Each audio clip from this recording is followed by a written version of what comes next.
my business partner and brother, Rob Corbett, and we're going to be talking to you tonight about, or tonight where we are. It might be morning where you are. That's the beauty of audio, isn't it?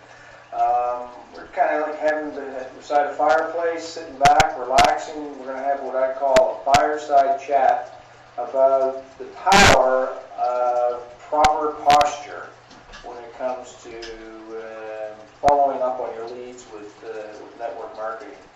And so, like I said, we're just going to sit back and chat as if you're in our living room right with us tonight. So, Rob, you all ready to get going? Absolutely, Riff. Excited to do this call for the Cutting Edge Media crew, and let's get at it. Great stuff.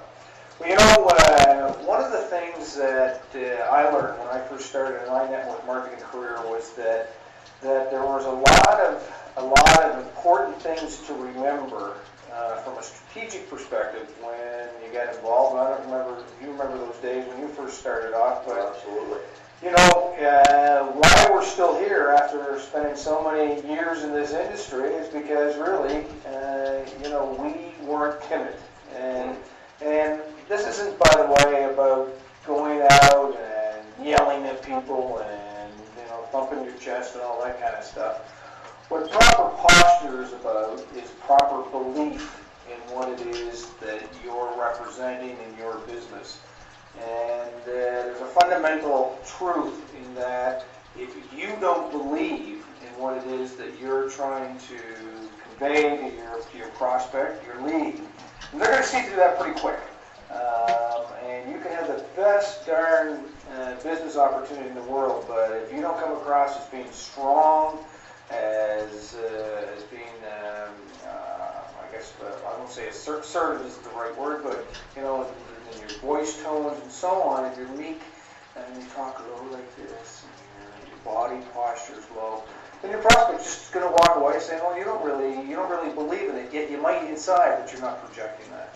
And I know, Rob, you were very good right from the get-go with regards to technique on some of the ways that you prepared to, one, talk on the phone to people or face-to-face to people. Maybe you could just kind of share some of the ways in which you prepared to do that. Not when you're actually doing it, but the actual preparation stage. Yeah, I think what it is, Rivers, is it's a mindset shift is what it is. And let's be real about this business is when people join an opportunity, they want to join an opportunity with a leader. They want to join with somebody who they know can help them create success in this industry.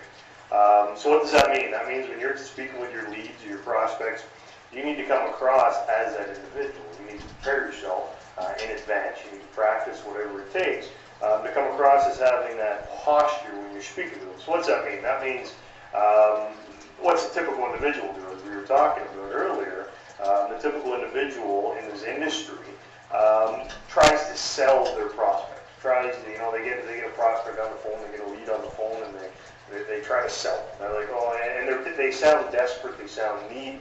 If you come across it, you're never going to recruit anyone. If you do, they'll be as desperate as needy as you are, and they're not going to be any good to your business. So you need to come across as being someone who this individual sees as being a strong individual, being a successful individual, as being an individual who's going to help them become successful. So you don't want to, you know, if the typical person calls up one of their leads, they would, you know, oh, I'm in this company and you wanted information on it, and you know, here's my compensation plan, and let me tell you about this and the sales.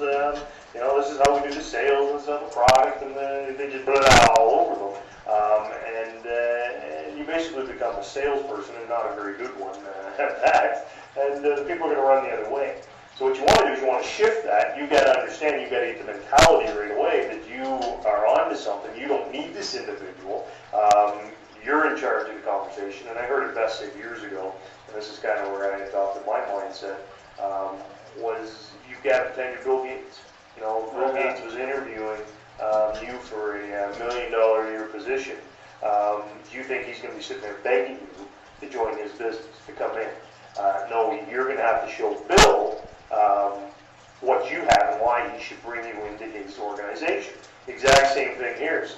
So you want to get the mindset that you're going to basically be interviewing people, Right. and have that posture. Give yourself permission to have that posture. If I might just kind of interject just for just a second, I recognize that that's pretty difficult in the beginning, because in the beginning, you've got to act like the leader. You've got to act like somebody that has multiples amount of people in your organization, but you don't really have that. And so you've got to take that attitude, I don't care if you join my business or not, right from the very beginning. Absolutely. But we recognize that's tough, because you really want this person to come into your business. Yeah, It's the first one. and you're 100% correct.